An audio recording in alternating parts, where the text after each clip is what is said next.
So students, हमारा आज का टॉपिक है स्ट्रक्चर ऑफ एन इकोसिस्टम।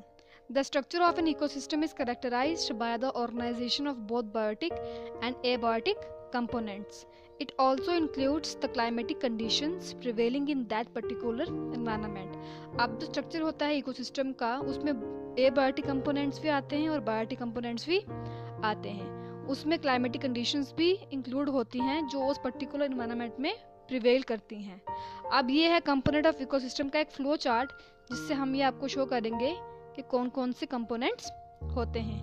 पहला इसमें आता है, दो होते हैं इसके कंपोनेंट्स इकोसिस्टम के. पहला है बायोटिक, दूसरा है एबायोटिक. बायोटिक कंपोनेंट कौन सा होता है? जो लिविंग कंपोनेंट होता है, जैसे कि प्लांट, एनिमल्स और माइक्रो ऑर्गेनिजम्स. एबायोटिक कौन सा होता है? Non living component. अब जो बायोटिक कंपोनेंट है ये डिवाइडेड है 3 कैटेगरीज में: प्रोड्यूसर्स, कंज्यूमर्स और डिकम्पोजर्स.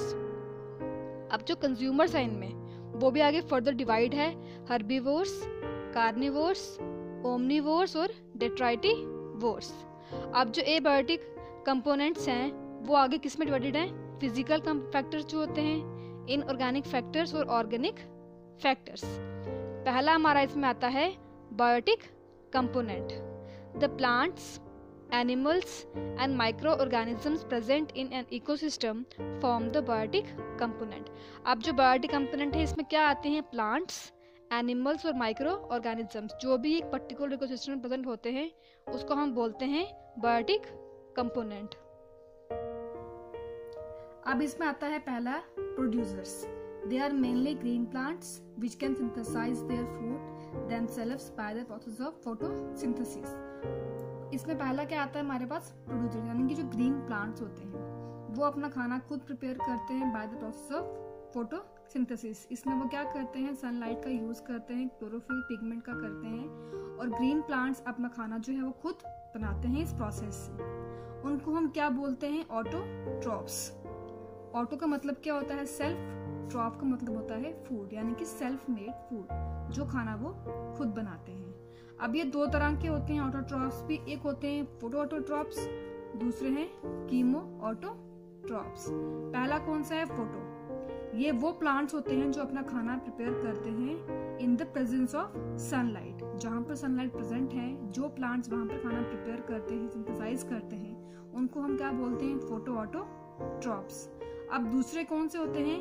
Chemo autotrophs. ये दोस्त होते हैं organisms that obtain energy by the oxidation of certain chemicals in the absence of light. जो ये ऑटोट्रॉप्स हैं, ये जो ऑर्गेनिजम्स अपने खाने को बनाते हैं, प्रिपेयर करते हैं in the absence of light. वहाँ लाइट जो है एब्सेंट होगी. ये क्या करते हैं? ऑक्सीडेशन करते हैं सर्टन केमिकल्स का अपना खाना प्रिपेयर करने के लिए. जैसे कि आप फॉर एग्जाम्पल देख लो, ओशन डेप्थ्स में वहां पर तो सनलाइट प्रेजेंट नहीं होती है. वहां पर जो कीमो ऑटोट्रॉप होता है, सल्फर बैक्टीरिया, वो क्या करता है? हीट का यूज करता है. जो decay of radio active materials जो जनरेट होती है उसकी हेल्प से जो है वो फूड प्रिपेयर करते हैं. दूसरा इसमें आता है कंज्यूमर्स. कंज्यूमर्स जो है वो these are those organisms that depend upon other organisms for food. अब कंज्यूमर्स कौन से होते हैं? ऑर्गेनिजम्स जो डिपेंड होते हैं दूसरों पे, यानी कि प्रोड्यूसर्स पे अपने खाने के लिए. इनको हम क्या बोलते हैं? हेटेरोट्रॉप्स. हेटेरो का मतलब क्या होता है? अदर. ट्रॉप का मतलब क्या है? न्यूट्रिशन और फूड. ये वो ऑर्गेनिजम्स हैं जो प्रोड्यूसर्स पे डिपेंड होते हैं अपने फूड के लिए. अब कंज्यूमर जो है फॉलोइंग टाइप्स के होते हैं. पहला इसमें आता है हमारे पास हर्बीवोर. हर्बीवोर कौन से होते हैं? They feed directly on producers and hence also called as primary consumers. जो हर्बीवोर्स हैं वो डायरेक्टली किस पे फीड करते हैं? प्रोड्यूसर्स पे, और हम इनको क्या बोलते हैं? प्राइमरी कंज्यूमर्स, जैसे कि रैबिट, काउ एक्सेट्रा. ठीक. दूसरे होते हैं हमारे पास carnivores. They feed on other consumers such as herbivores. अब जो कार्निवोर्स हैं वो किस पे फीड करते हैं?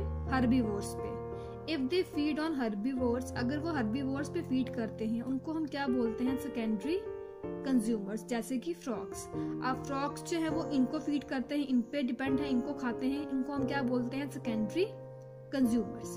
And if they feed on other carnivores such as snakes, big fishes, they are also called as tertiary consumers, उनको हम क्या बोलते हैं, टर्शरी कंज्यूमर्स। प्राइमरी, सेकेंडरी और टर्शरी, ये 3 लेवल के कंज्यूमर्स होते हैं जो एक दूसरे पे फूड के लिए डिपेंड होते हैं।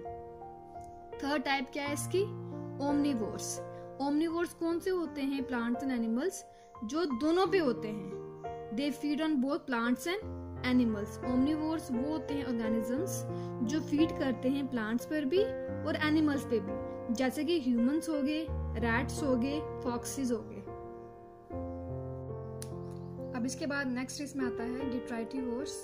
They feed on dead decay organisms, waste of living organisms and partially decomposed matter. अब जो होते हैं डिट्राइटिवोर्स, किस पे फीड करते हैं, डेड ऑर्गेनिजम्स पे, वेस्ट ऑफ लिविंग ऑर्गेनिजम्स और पार्शियली डिकम्पोज्ड मैटर पे, जैसे कि टर्माइट्स, एंट्स और वल्चर्स। इसमें नेक्स्ट कौन सा आता है, decomposers. They drive their nutrition by breaking down the complex organic molecules to simpler organic compounds and ultimately into organic nutrients। ये अपनी न्यूट्रिशन कहाँ से ड्राइव करते हैं, by breaking down the complex जो molecules होते हैं उनको ब्रेक करते हैं सिंपलर में और then ultimately into organic nutrients। जो वेरियस बैक्टीरिया है और फंजाई, ये किस में आते हैं, डिकम्पोजर्स में। नेक्स्ट हमारे पास क्या है, abiotic components. The physical and chemical components of an ecosystem constitute its abiotic structure। अब जो फिजिकल और केमिकल होते हैं कंपोनेंट्स किसी भी इकोसिस्टम के, वो क्या बनाते हैं, उसका एबायोटिक स्ट्रक्चर। इसमें क्या आता है, पहला physical factors, sunlight, average temperature, annual rainfall, soil type, water availability are the physical features which have a strong influence on the ecosystem. अब जो फिजिकल फैक्टर्स है उसमें क्या आता है, सनलाइट आती है, एवरेज टेम्परेचर कितना है उस एरिया का, रेनफॉल कितनी है, सॉइल की टाइप कैसी है और वाटर की अवेलेबिलिटी कैसी है उस पर्टिकुलर एरिया में। ये भी एक फिजिकल फीचर्स हैं जो इन्फ्लुएंस करते हैं इकोसिस्टम की फंक्शनिंग में। दूसरे हमारे पास कौन से आते हैं, inorganic factors. A variety of basic inorganic substances like soil, water, oxygen, carbon dioxide etcetera, ये कौन से होते हैं, इनऑर्गेनिक फैक्टर्स। इसमें और क्या आता है, availability of major essential nutrients like carbon, nitrogen, hydrogen, level of toxic substances largely influence the functioning of an ecosystem. अब इसमें जो मेजर एलिमेंट्स होते हैं, न्यूट्रिएंट्स होते हैं, जैसे कि कार्बन हो गया, nitrogen, hydrogen, level of toxic substances, ये भी लार्जली इन्फ्लुएंस करते हैं किसी भी इकोसिस्टम की फंक्शनिंग को। लास्ट इसमें आता है organic components. A variety of organic substances usually the by product of different organic activities. इसमें क्या आते हैं, बाय प्रोडक्ट किसके, ऑर्गेनिक एक्टिविटीज के, like proteins, carbohydrates, lipids and also which are present. और ऑल्सो कौन से, जो होते हैं प्रेजेंट सॉइल में और वाटर में, ये भी क्या करते हैं, अपना स्ट्रॉन्ग इन्फ्लुएंस डालते हैं फंक्शनिंग ऑफ एन इकोसिस्टम में। सो स्टूडेंट्स, हमने आज क्या पढ़ा, structure of an ecosystem. Next हम पढ़ेंगे इसमें डिकम्पोजिशन क्या होती है और इसमें प्रोडक्टिविटी क्या होती है एक इकोसिस्टम की।